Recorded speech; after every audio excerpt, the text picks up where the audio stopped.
Thank you, Anne. It's a delight to be here. This is the city in which I got married 25 years ago, believe it or not. So it's really nice to be back. I think the weather was probably roughly the same then. And thank you to Sandy and Miles for opening us up, and it's always a pleasure to follow Anne and her knowledgeable insight. No one in this room needs me to remind them of the valuable role that the TheCityUK and indeed Scottish financial enterprise play. And I want to thank both organisations for the forward-looking research that they provide on our sector. It provides me absolutely with the ammunition that I need to make your case. And that's something that I do with passion each and every day. I welcomed your 6-point plan for growth in the sector. Just one point too many, Miles, but we'll work through that list. And the statistics, and Anne talked about some of them, and Sandy talked about some of them, of the real contribution that everybody in this room plays to underpinning national life, to underpinning the growth and prosperity of our economy. It's absolutely invaluable. And I've seen that work by you and your colleagues over the passage of the bill that I've been taking through Parliament recently. That's particularly relevant of where we are today. Not too long ago, we'd have closed our eyes, taken a deep breath in, and we'd have known for certain that we're in Old Reekie. The geographic giveaway today is transformed. It's the hum of servers sitting on all of your computers in the offices of RBS, Standard Life, Baillie Gifford, Aberdeen, Scottish Widows, BlackRock, JP Morgan, HSBC, the centre of the financial world, are all here in Edinburgh and other cities in this neighbourhood, because we're here at the heart of one of our city financial powerhouses in the UK, the second largest financial services cluster in the UK outside London, more than 50,000 direct jobs, 1/7 of the entire workforce, dependent upon banking and the financial sector, and all of those, including one of our sponsors here today, Wedderburn, who represent the professional services sector that this industry relies on so importantly. And also just down the road, of course, we've got Glasgow, where recent growth of the sector means that that's increasingly a global capital for financial services and is the third largest centre in the UK, with green finance credentials, a fintech cluster, and a developed talent pool that stretches across a number of cities, including Perth, Stirling, Dundee, and of course, Aberdeen. And that's nothing new. Friends from Scotland have been pioneering financial services and innovation for centuries. Adam Smith gave us the intellectual framework, the father of economics or the father of capitalism. He's apparently expressed disappointment he didn't achieve more in his life, which is a little bit harsh. John Law, although an inveterate gambler and duellist, dreamt up paper money, that fantastic invention, claiming that I've discovered the secret of the philosopher's stone, it's to make gold out of paper. Robert Wallace and Alexander Walker, clergymen both and founders of what became Scottish Widows, the world's first insurance fund based on actuarial and financial principles rather than mercantile gambling. One of those life-changing innovations on which so many facets of developed societies are underpinned today. And Robert Fleming of the eponymous bank, school leaver at 13, that's not something the government advocates, to be clear, but went on to become one of the world's leading investors and a pioneer of investment trusts, another great Scottish financial innovation. So for whatever the reason, Scotland has been leading the edge and punching above its weight in this industry, intellectually and practically, for an awful long time. The larger point is that it's no coincidence that Scotland and the UK's wider financial services industry have evolved and thrived together over the last 2 centuries. And that's one of the countless reasons why I'm a unionist, why everybody who cares about the future of financial services should be a unionist, and that's why this government is committed to bolstering this union. The autumn statement of a fortnight ago reinforced that commitment by boosting UK-wide devolved administration funding by £3.4 billion over 23, 24 and 25. And I want today to be a celebration of the extraordinary financial services industry and a clear statement of intent, probably my first, Miles, that I've spoken on a platform, a clear statement of intent regarding the future. I am determined to do everything I can to help this industry succeed. And I know that that's a determination that's shared by the occupants of both number 10 and number 11 Downing Street, all of whom have worked in the private sector, all of whom have interacted with the capital markets and seen what they can do. And given the contribution that this sector, that all of you make to the UK, why wouldn't we feel that way? £1 in every 10 of the UK's economic output, a higher proportion than in France, Germany, or the US. Hundreds of thousands of jobs, billions in taxes supporting our vital public services. I'm City Minister, but I don't interpret that as being the Minister for the City of London. Thank you for colleagues from the City of London, but it goes much wider. It's about the City of London and Edinburgh and Glasgow, Aberdeen, Bristol, Manchester, Cardiff, because, as Anne said, 2/3 of financial services jobs are outside London. And if anything, we need that to increase.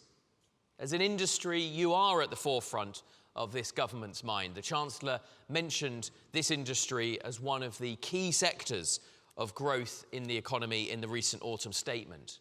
And it's because of this.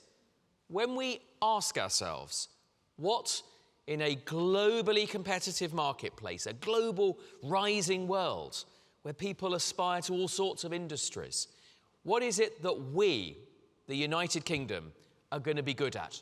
And a huge part of the answer to that question is financial services. Our ambition is straightforward. Stability, fiscal sustainability, yes, but then growth.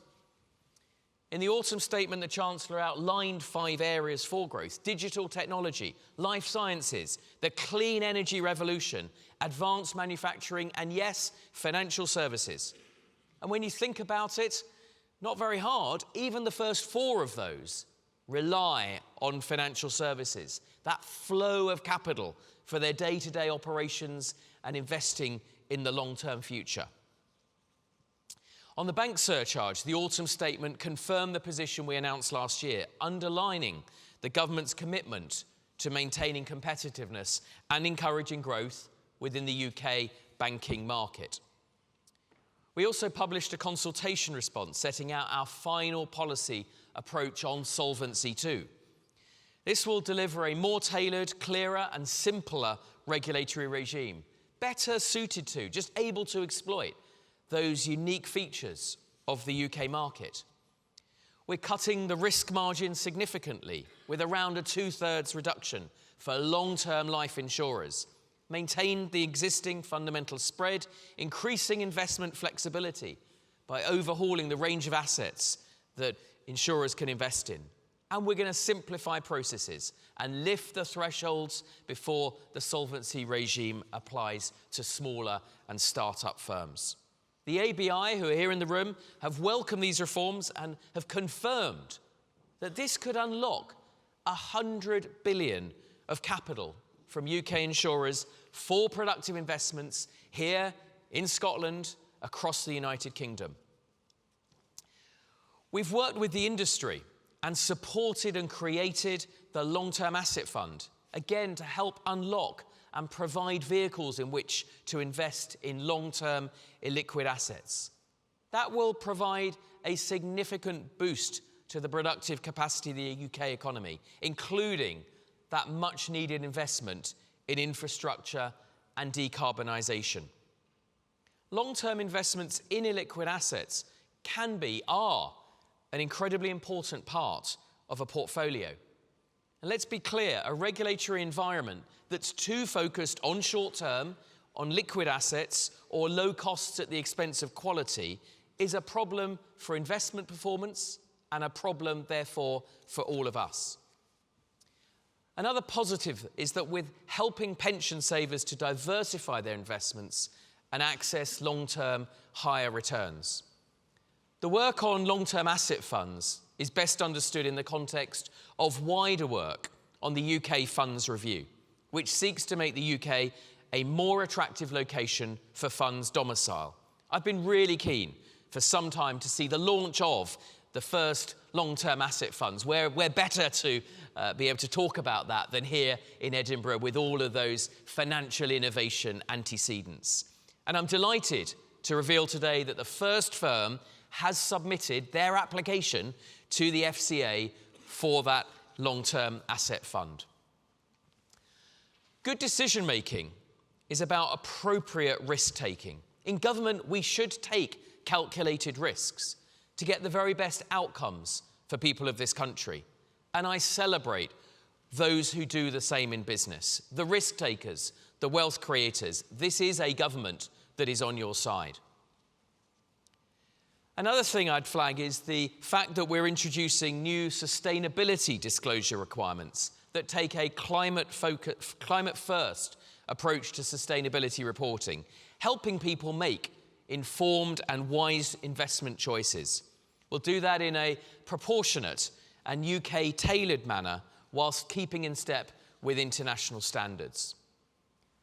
Part of the context for all our efforts to boost this sector, your sector, is our newfound ability to make our own rules, the freedom to pursue new opportunities.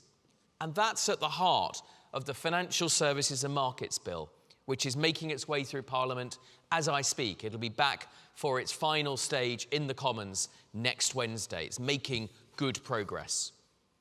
Tailoring financial services regulation to UK markets to boost the competitiveness of the UK as a global financial centre whilst delivering better outcomes for consumers and for businesses.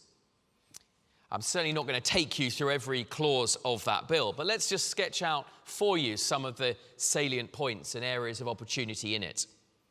We're going to implement the future regulatory framework with explicit objectives for regulators to facilitate growth and competitiveness, the thing that all of you here are engaged in.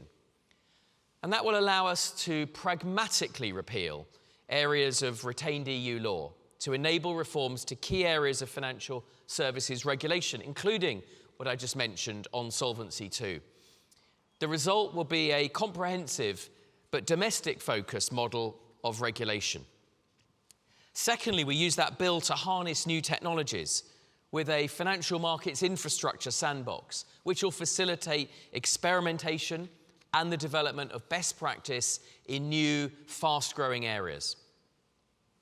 Third, we're implementing the outcomes of the Wholesale Markets Review. Many of you probably contributed to many of these reviews, so now it's time to get on and deliver some of the outcomes. And that'll remove unnecessary restrictions on where and how trading can happen, whilst all the time maintaining high standards of regulation. I want to reiterate the government's commitment, my commitment, to taking forward the recommendations of Mark Austin's secondary capital raising review. The Treasury is working with BEIS on those recommendations and on reforms to corporate governance more widely.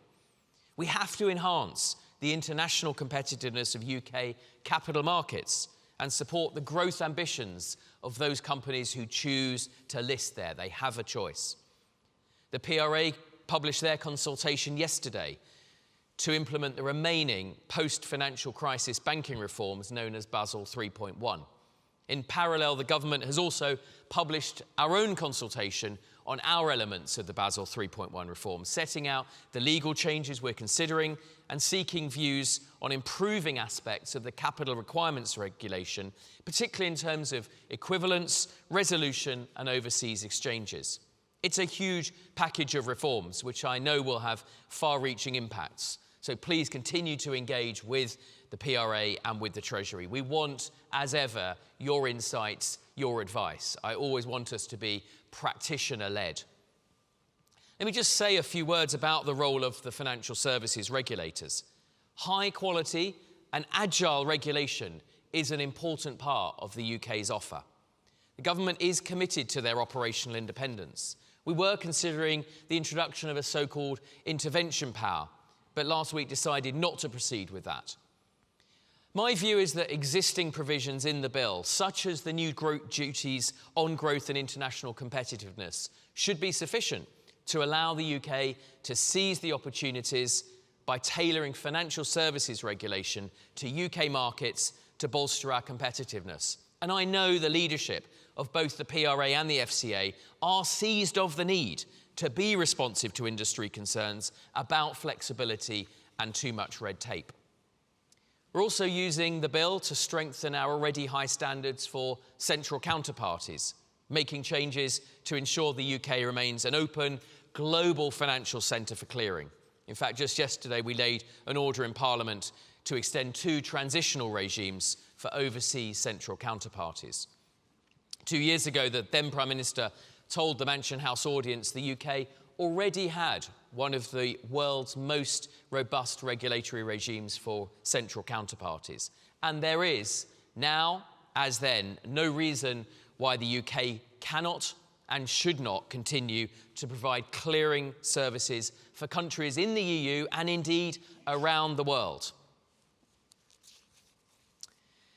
Ladies and gentlemen, there's a fair amount of hard graft we've done already, and I want to thank colleagues in the industry, in the Treasury, bodies like the TheCityUK for getting us this far. But let's be clear, I think we're only just getting started. Our goal, plain and simple, is to be the home of the most open, well-regulated and technologically advanced capital markets anywhere in the world.